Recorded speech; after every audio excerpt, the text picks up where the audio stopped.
Are you wanting to heal your relationship? Or maybe you're not sure, but you'd like to explore the idea, and that's led you to this podcast. I'm Morgan Robinson, and my husband Brad is an international affair recovery expert. Together, we founded Marriage Solutions, a multi-location group marriage counseling private practice devoted exclusively to helping couples heal and rebuild their relationship to stronger than ever before. In fact, we're the best reviewed couples therapists in the Midwest. Check us out at mymarriagecheckup.com. The pursuer is the one in the relationship who's always trying to push for closeness. And they will have an affair when they start to get burnt out. Not everybody who gets burnt out in a relationship has an affair, obviously, because there needs to be an opportunity to do it. But when you have that perfect storm of opportunity added in to all the ingredients that happen beforehand to get somebody vulnerable to it, then you're ripe for it. Welcome to Healing Broken Trust Podcast. I'm Morgan Robinson. And I am Brad Robinson. And welcome to today's podcast. We're talking about the pursuer's affair. Is that right, Brad? Yeah, we're going to talk about, Morgan, most of what we've discussed on this podcast is really talking about infidelity that the avoider has, because that is the most common type of infidelity. But there is a different type of affair that we've not discussed. And honestly, I think that's kind of an injustice that we haven't discussed it, because some of you guys listening to this are saying, this doesn't match up to what Brad's saying, doesn't match up to what I've read in books or blogs. And the reason for that is 80% of the affairs, I guess I would say I work with, are probably more of the avoider's affair. Yeah, but there is this 20%, maybe even 90% is the avoider's affair, but there is this other 10 to 20% that's more of the pursuer's affair. And pursuers, they're really the one in the relationship who's 1% more. You can be classified as a pursuer if you're the one who 1% more is looking for emotional connection and closeness. And the avoider is the one who 1% more bottles up their emotions and tries not to be vulnerable.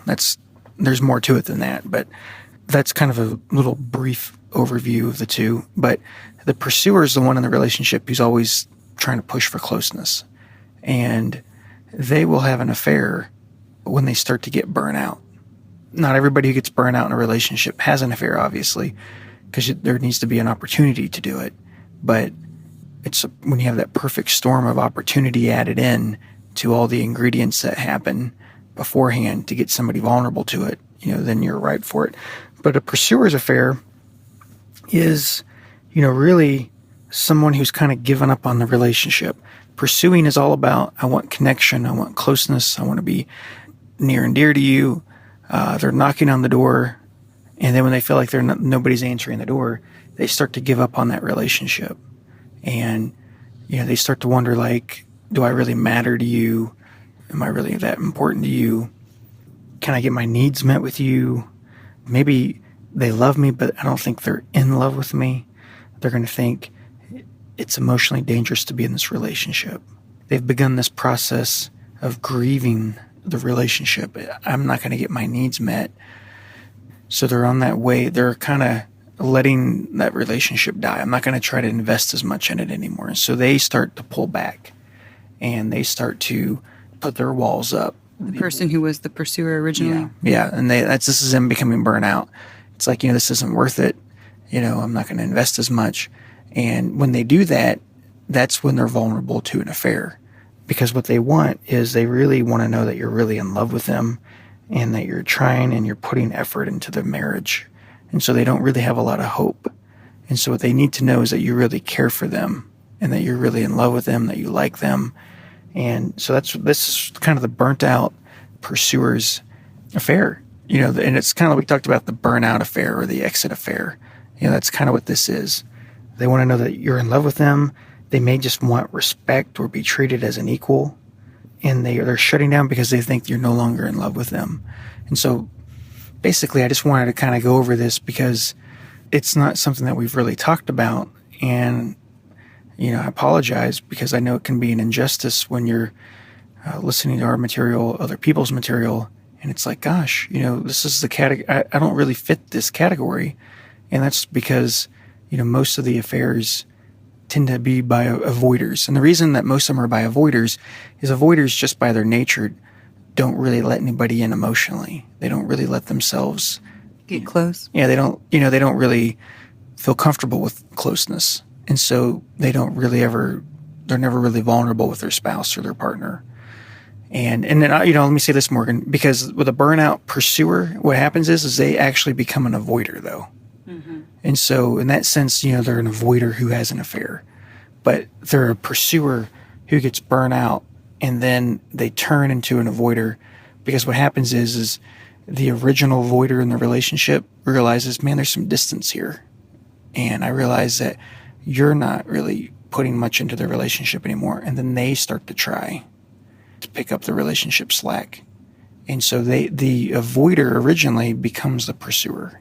And so that dynamic takes place. And so in that sense, it's still true that it's the avoiders who have affairs, but there's a little bit more to it. Like, it's a burnout pursuer who becomes an avoider. And then the original avoider doesn't like the distance, and it realizes, man, I'm losing him. I'm losing her. And so they start to become a pursuer to try to pick up the slack. I really like how you say the 1% more. So it's not that, sometimes it's not completely clear who's the pursuer, who's the avoider. I think oftentimes it is clear, but sometimes it's, people who are pursuers, like myself. I don't necessarily feel that I'm like this hardcore pursuer, but I'm just 1% more of a pursuer than you are. Mm-hmm. And so, in a sense, that's how our cycle plays out. So I really like that concept of 1% more. It's not necessarily that you win the race by 50 yards. Sometimes you just win the race by a nose, right? So it's that kind of concept that it's just one tiny percent. Yeah, you're still faster if you win the race, mm-hmm. but you may not be 10 times faster. Right. You're just a nose faster. You're just 1% faster. And so, but this is real important, because, to really work through this, you've got to, part of it is understanding the affair. It helps to know these things, just to understand it, and honestly to trust what your spouse is saying or your partner who betrayed you is saying, because, if you can understand it, then, it helps you move past it. But also, it's not just understanding it, because I think sometimes we can understand it, but it's believing it. Like, you're not just full of crap. Mm-hmm. It's like, we need to know that I can believe this and that you're not full of it. They believe what part again? Well, I have people in my office, and when people talk about these things, the good thing is that even though these are terrible situations and they're, nobody wants to go through this. Nobody wants to go through it. They're, in a sense, they're deadly. They're terrible situations.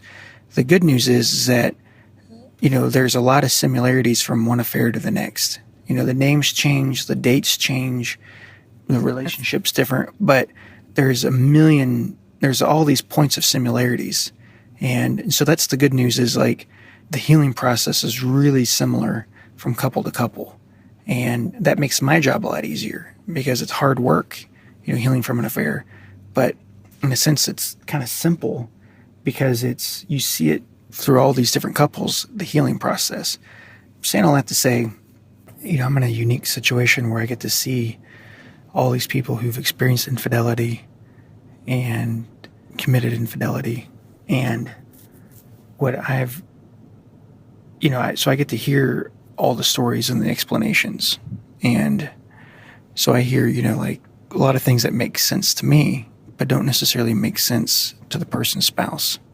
And so it's not just an issue of like, why did you do it? It's, can I believe that you're being honest with me as you tell me this?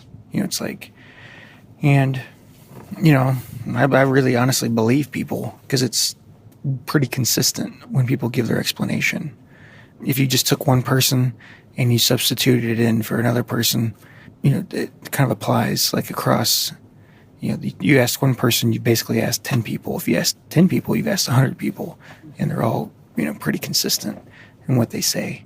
But it's a matter of believing that. Is that actually true? Can I believe that? And so sometimes people get stuck in why. Why did you do this? They want it to fit perfectly into their understanding and their logic, but it's more of like, I've really got to do the hard work of just swallowing this nasty pill, and I've got to take this vitamin, or I got to take whatever you're giving me. It tastes terrible, but can I really swallow this? Can I really digest it? Is it really true? And because it's typically pretty consistent across the board. What people say. Yeah, on why. And when people get stuck in why, I think sometimes it's a matter of believability. I think also people get stuck in why when they're in a lot of pain. And that's why we always talk about EMDR. Just got an email from a client today talking about how much EMDR helped them in their marriage immensely. And that's really before engaging in a lot of couple work, when they were kind of spinning their wheels in couples therapy without EMDR. And so when we are in a lot of pain, we're more susceptible to getting triggered and having flashbacks. All the trauma really becomes a lid on the negative cycle that keeps us from moving forward. And so, we talked about before how the negative cycle is like a lid that keeps you from healing from the affair, but the trauma that's there also is a lid that keeps you from healing the negative cycle and getting out of it completely. You got to heal that trauma so that you can eventually get out of the negative cycle and heal your marriage and be stronger than you were before. And so there's a pursuer affair. And so pursuers are different than avoiders, but eventually a pursuer gets to the place of being an avoider, and that's when they have an affair. And this is the unfortunate thing. If you've been in therapy, not every therapist really knows what they're talking about when it comes to healing from infidelity. The couple I just did a retreat with, one of the things they said that was really, I was surprised by, was that, obviously there was an affair, but they said that their therapist told them after 2 sessions to come back in a month. Oh. And so wow. It's like, that's ridiculous. You need to work with an expert because, and I was their third person that they've worked with. And just, you don't want to shoot in the dark. You need a flashlight. Anyways, we love you guys. We wish you a very happy week and a healthy marriage. Have a great week. Thank you. Bye-bye. Hey, one more thing. If you want to break free from the affair once and for all, go to healingbrokentrust.com for personalized help or a self-paced online program. That's healingbrokentrust.com. There, we can provide you with the personalized help you really want. healingbrokentrust.com. We'll talk to you soon.